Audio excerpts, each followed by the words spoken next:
Let's turn next to an exclusive LBC poll, which shows a quarter of Labour voters back in the summer now regret backing Sir Keir, and they regard the axing of the winter fuel allowance for some pensioners as being worse than Partygate. Let's talk to Professor Rob Ford, politics lecturer at Manchester University and senior fellow at UK in a Changing Europe.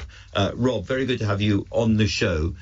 These numbers are very, very bleak looking for Keir Starmer, but 6 months into a new government, do they really matter? Well, I think that's the right question, Andrew. You've always got to put these kinds of questions into a degree of context. So a quarter of voters are disappointed with the government. We shouldn't necessarily be that surprised at that, given that 6 months ago, voters were very focused on throwing out a government they were angry with. Now they have a new government that isn't yet really delivering the goods. Of course, the perspective is going to shift.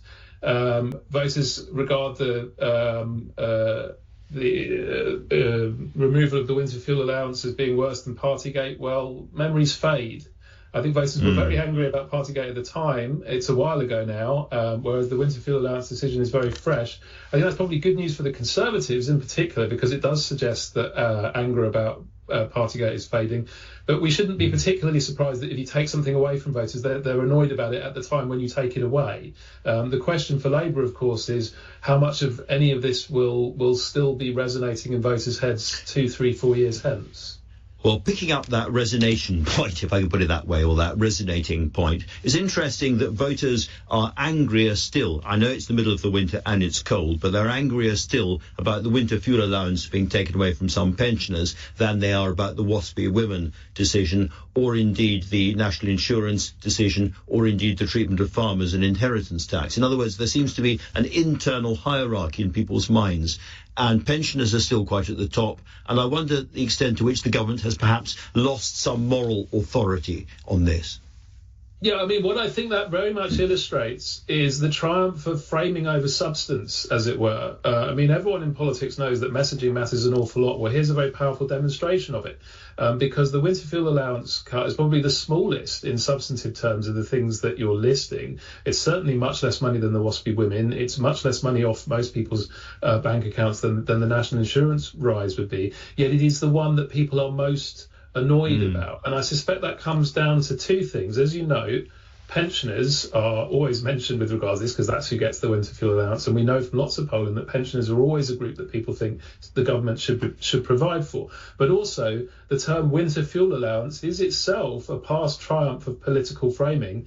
It's basically saying, help Granny keep warm. You know, I mean, people really like the sound of that. So if you say you're taking it away, it does look rather Scrooge-like. Absolutely. And just coming on to the sort of wider point, the entire sort of case for Labour made by people inside the government at the moment is we are going to get things right, things are going to improve, and therefore the country will change their mind again about us. In other words, they'll look at Keir Starmer, very, very unpopular, almost, I think, uniquely unpopular as a new Prime Minister at the moment. But the Labour assumption is that people will change their minds and come home again. Is there any evidence from recent political history that that might happen? Well, there is one example. Margaret Thatcher, after 1979, she went on a similar steep downward trajectory in the first year to 18 months of her term.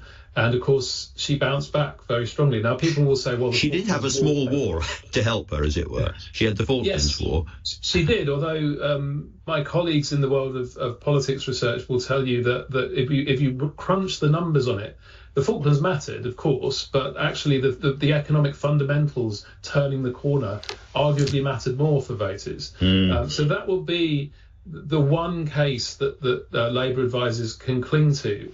But they're going to have to show some backbone in the next couple of years, because it's like they're on the downward half of a bungee jump, and they're really hoping that the rope will snap them back up again. Yeah, slightly scary. I can imagine that.